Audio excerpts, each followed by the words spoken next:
ये talented week चल रहा है हमारा देवेंद्र शर्मा हॉट सीट पर आ गए हैं। वीरेंद्र शर्मा जी ये जयपुर राजस्थान से हैं और जल्दी 5 इन्होंने जीत लिया है। वीरेंद्र भाई साहब, सबसे पहले तो हम आपसे जानना चाहेंगे आजकल आप क्या कर रहे हैं। आपने बताया भी था कि आप एक HR एजेंसी में आप एक स्पेशलिस्ट का काम कर रहे हैं। जी सर। तो ये किस तरह का काम होता है? सर बेसिकली काम होता है टेक्निकल स्पेशलिस्ट रिक्रूटमेंट प्रोसेस में, कि अगर किसी व्यक्ति को ज़रूरत है जॉब की तो मैं एजेंसी के माध्यम से उसको अच्छी जगह पर पहुंचा सकूं या उनको काम दे सकूं। मेरा बेसिकली काम है किसी को काम देना। आपका काम है किसी को काम देना।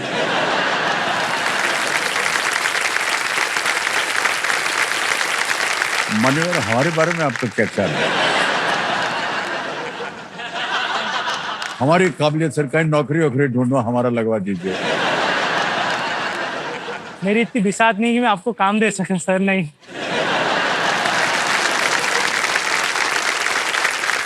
तो हमको अगर देना पड़ेगा अपना तो CV भी बना के देना पड़ेगा। हाँ सर, आपका CV इतना लंबा बनेगा कि उसमें योग्यता होगी, कोई कमी नहीं होगी। नहीं सर, कुछ ऐसे है ही नहीं। उसमें एक लाइन होगी, काम दे दो भैया। नहीं सर। बस।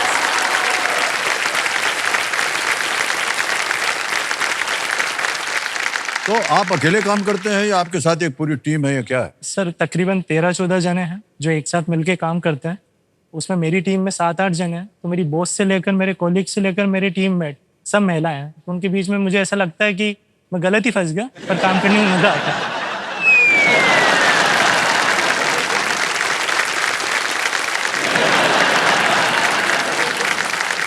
बहुत भाग्यशाली है आप।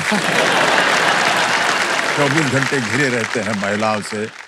क्या बात है सर, सीखने को बहुत मिलता है उनसे। हाँ, ये तो सही बात है। सर ये एक बात बता दें, ये जीवन का ये सार है, एकदम सत्य है कि महिलाओं से जिंदगी की शुरुआत से और अंत तक आप सीखते ही रहेंगे। जी सर। कुछ ना कुछ। ठीक है वीरेंद्र जी, आगे चल के और बातें होंगी जिनसे आप घिरे हुए हैं उनके साथ। कंपेनियन के रूप में शायद आपकी माताजी आई हुई हैं और प्रणाम करता हूँ। और साथ में मेरे मामा जी आए। मामा आए हैं, प्रणाम करता हूँ आपको। बहुत बहुत स्वागत आप दोनों का हमारे इस कार्यक्रम में। और वीरेंद्र भाई साहब, आज आप यहाँ पर आए हैं, कोई आपके मन में कोई दृश्य है, कोई मकसद है कि क्या करना चाहेंगे? यही कि मैं घर में सहायता दे सकूं पिताजी को, क्योंकि मेरे पिताजी जो है उनकी तबीयत थोड़ी खराब रहती है, उनके हेल्थ इशू है। अच्छा। तो उनका मैं इलाज सही से करा पाऊँ। उनको पैरों में DBT है अभी, तो उसके इलाज के लिए लंबी प्रोसेस होती है। तो वो मैं इतनी धनराशि इकट्ठी कर लूँ कि मैं पिताजी का इलाज करा पाऊँ। ये बहुत अच्छी बात कही आपने। संतान को हमेशा माता पिता का ध्यान रखना चाहिए और हर दिन प्रयत्न रहना चाहिए कि आप उनके लिए कुछ न कुछ कर जाएं। आपके सामने अब आएगा 25 लाख का प्रश्न। 13वां प्रश्न 25 लाख रुपए, ये रहा आपकी स्क्रीन पर।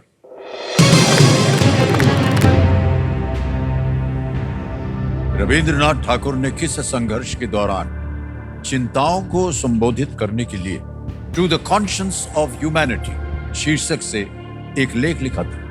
To address concerns during which conflict did Rabindranath Tagore write an article titled To the Conscience of Humanity? Option देखिए: A. World War I, B. Second Boer War, C.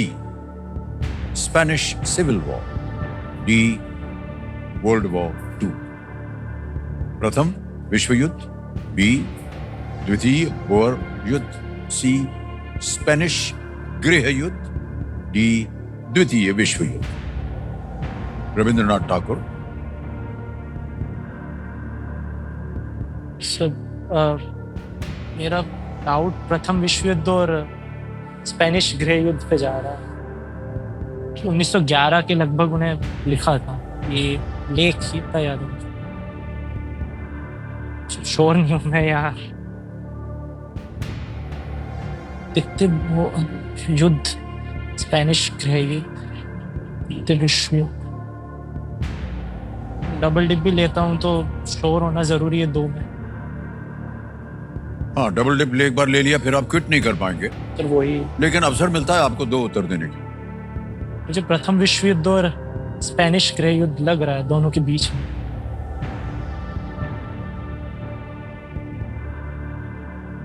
मैं डबल लिप लेना चाहूँ। लेंगे? बहुत सोच विचार के डबल डिप लाइफलाइन लेना चाह रहे हैं वीरेंद्र जी, इसको अंकित कर दिया जाए। अब वीरेंद्र जी आप क्विट नहीं कर सकते, आपको ये प्रश्न का उत्तर के लिए खेलना ही पड़ेगा। 2 अवसर मिलते हैं आपको उत्तर देने के लिए। पहला उत्तर बताइए। प्रथम विश्व युद्ध। ए प्रथम विश्व युद्ध कह रहे हैं, वर्ल्ड वॉर 1। ताला लगाया जाए। नहीं मान्यवर, ये गलत हो गया। अब आपके पास एक और अवसर है।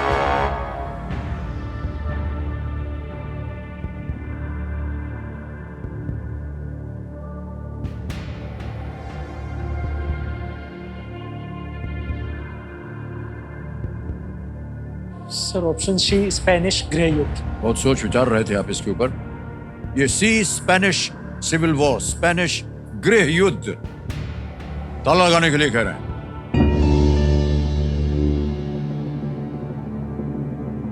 जब आपने पहला उत्तर दिया ना, उसके बाद भी आपको थोड़ा सा संदेह था।